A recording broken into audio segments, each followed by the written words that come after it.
The boardroom felt suffocating as I sat across from Michael, my husband of 15 years, and Victoria, his supposed business partner. The irony of that title wasn't lost on me. Partner indeed, just not in the way the company records showed. "Sarah," Michael began, his voice carrying that patronizing tone I'd grown to hate. "We called this meeting because there are going to be some changes in company structure."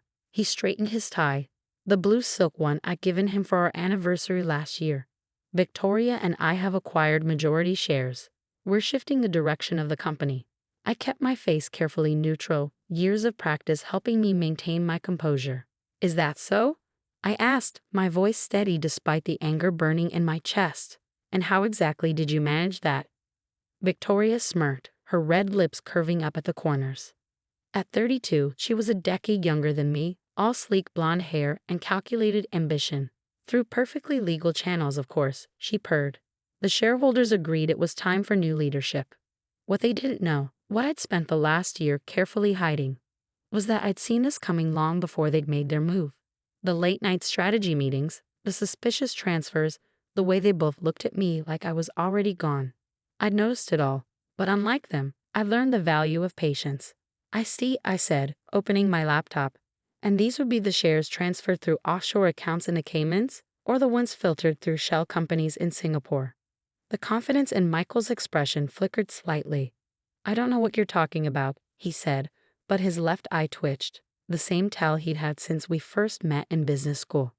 I turned my laptop around, displaying a spreadsheet filled with transaction records, dates, and amounts. "Let me refresh your memory then."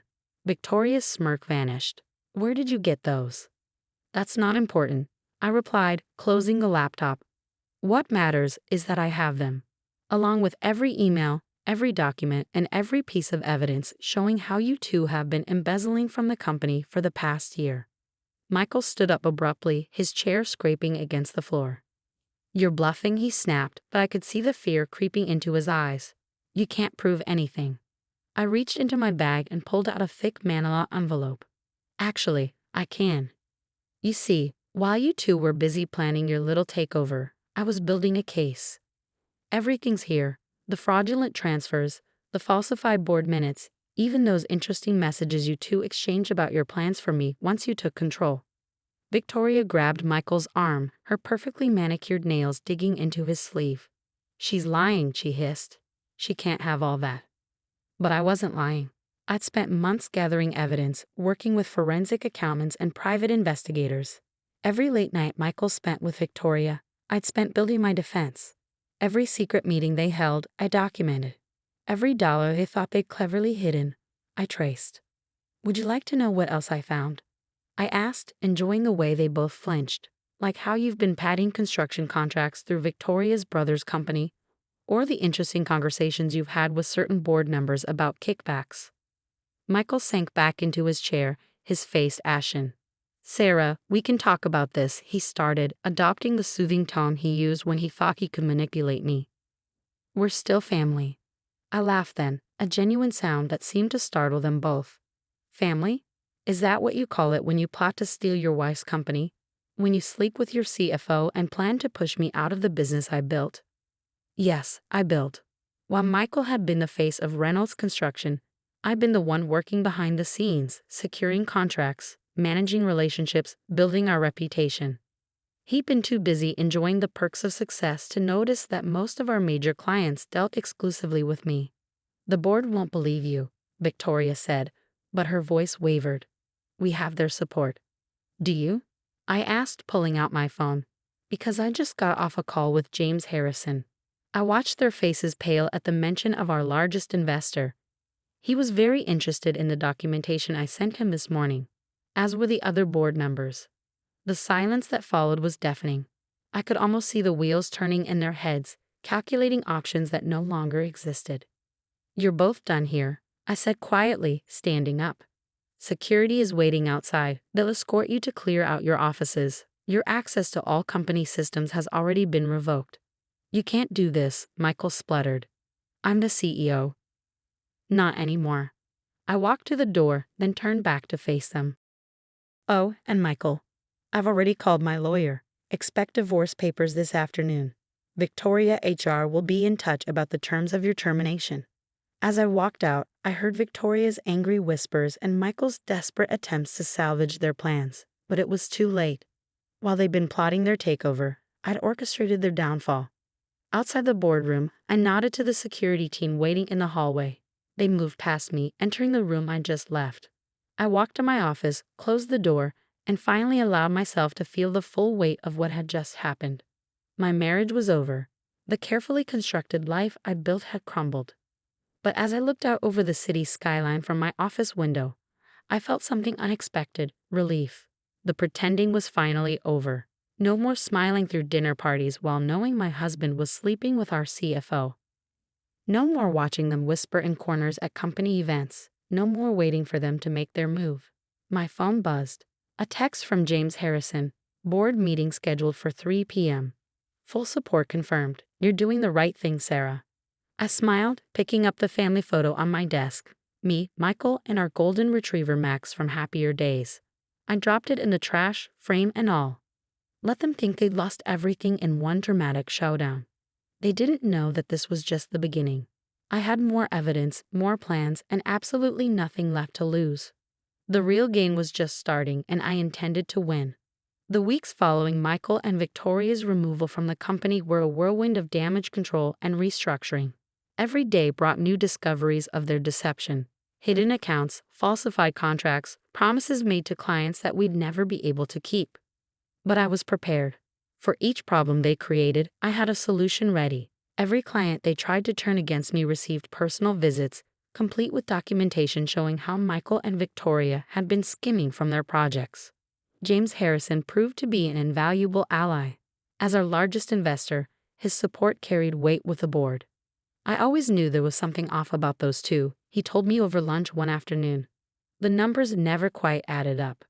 The divorce proceedings started quickly, with Michael hiring the most aggressive attorney he could find. Bradley Thompson, known in legal circles as the Shark, arrived at our first meeting with a smug confidence that reminded me of his client. Mrs. Reynolds, he began, spreading papers across the conference table. My client is willing to be generous despite your recent actions. He's offering you the house and a very fair settlement in exchange for your company shares.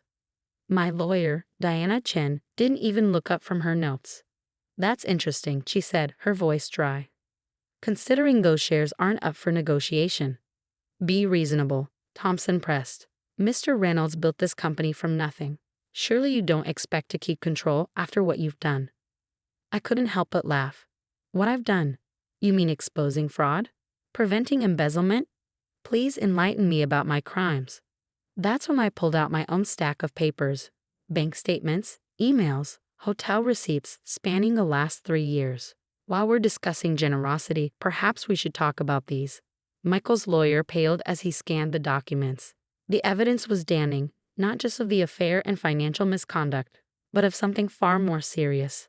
Hidden in those records was proof that Michael and Victoria had been planning this for years, systematically weakening the company's position to buy shares at deflated prices. This is blackmail, Thompson sputtered. No, Diana corrected smoothly. This is documentation that will be included in our countersuit. Your client didn't just cheat on his wife. He conspired to defraud shareholders and potentially violated several SEC regulations. The meeting ended shortly after that, with Thompson gathering his papers with shaking hands. As they left, I heard him hissing at Michael in the hallway. You told me this would be simple. Do you have any idea what kind of trouble you're in? But Michael had bigger problems than an angry lawyer. That afternoon, Victoria turned up at his penthouse apartment, the one he'd moved into after I'd changed the locks on our house. She wasn't alone. The SEC is investigating us, she shrieked, according to my private investigator who was still monitoring them both. They're looking into every transaction we made in the last 5 years. What did you do? Me, Michael shot back. This has your fingerprints all over it. Those offshore accounts were your idea. Their argument lasted hours, growing increasingly bitter as they realized the depth of their situation. By nightfall, Victoria had packed her bags and disappeared, leaving Michael to face the storm alone. I watched it all unfold from my office, receiving regular updates as their carefully constructed world crumbled. The board had called an emergency meeting, shareholders were demanding answers, and our competitors were circling, hoping to capitalize on the chaos. But I was ready. The reorganization plan I'd spent months preparing was already in motion. Key employees had been briefed, strategic partnerships were being strengthened, and a new executive team was taking shape. "You're handling this remarkably well," James commented during one late-night strategy session. Most people would have cracked under the pressure. I looked up from the contracts I was reviewing. Most people haven't spent a year preparing for this exact scenario. He nodded, understanding dawning in his eyes. "You knew. All along, you knew what they were planning." "I knew Michael," I corrected. "I knew his patterns, his tells, the way he acts when he thinks he's cleverer than everyone else. The same arrogance that made him think he could get away with this is what made him so predictable." "And Victoria?" I smiled grimly. Victoria made the mistake of underestimating me. She saw what she wanted to see, the devoted wife, too trusting or too stupid to notice what was happening right under her nose. The truth was, I'd spotted Victoria's ambition the day Michael hired her. Fresh out of business school, she'd arrived with impressive credentials and an agenda. I'd seen the way she looked at Michael, at his position, at the life I had. She wanted it all, and Michael's wandering eye made him an easy target. What neither of them realized was that while they were playing checkers, I'd been playing chess. Every move they made, I'd anticipated. Every scheme they hatched, I'd documented. Every ally they thought they'd turned, I'd secured.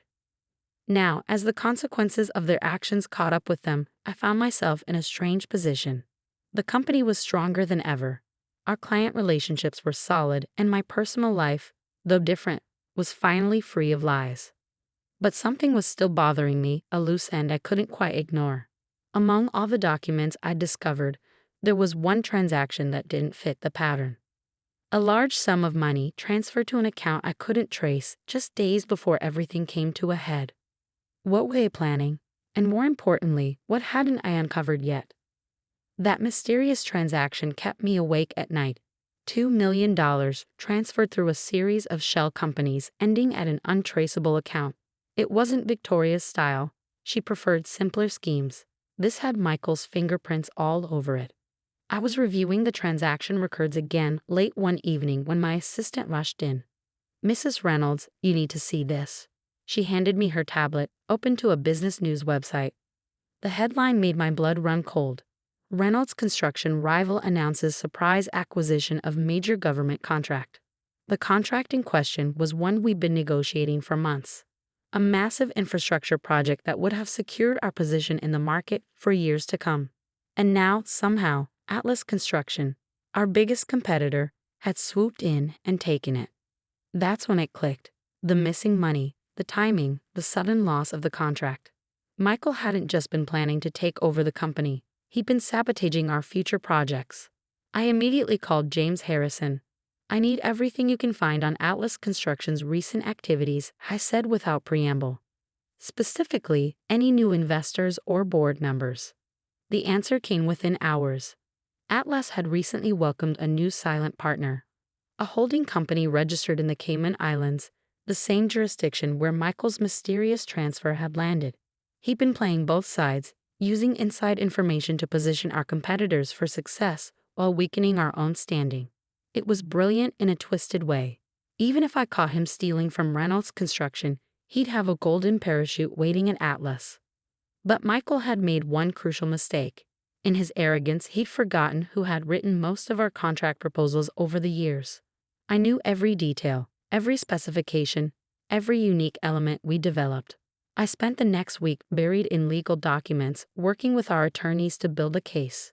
When we finally moved, it was with surgical precision. Atlas Construction received our cease and desist letter on a Monday morning. By afternoon, their stock was in freefall as news broke that they'd used stolen proprietary information to secure the government contract. The evidence was irrefutable. Michael had handed them our confidential proposals, complete with innovative engineering solutions we developed. Solutions that were protected by patents. Patents in my name, not the company's. Victoria, who'd been lying low since her disappearance, suddenly resurfaced with a vengeance. She stormed into Michael's apartment, their argument so heated that neighbors called the police. "You stupid, arrogant bastard," she screamed, according to witness statements. "You didn't tell me about Atlas. I could go to jail because of you." Michael, desperate to save himself, tried to pin everything on her. But Victoria had learned from my example. She kept her own records, documented every conversation, saved every email. The next day, she walked into the FBI's white-collar crime division and offered to turn state's evidence. Michael's world imploded spectacularly. Atlas Construction backed out of the contract, their reputation in tatters. The government launched an investigation into the bidding process, and Victoria, in exchange for immunity, provided authorities with everything they needed to prosecute him for fraud, corporate espionage, and conspiracy. I watched from my office as federal agents led him out of his luxury apartment in handcuffs. He looked older somehow, his carefully maintained facade crumbling under the weight of his crimes. That evening, as I sat in my quiet house, I received an unexpected email from Victoria. "Sarah, I won't ask for forgiveness. I don't deserve it, but you should know that Michael never saw you coming. He genuinely believed you were too trusting, too weak to fight back. I believed it too. We were wrong." I didn't respond.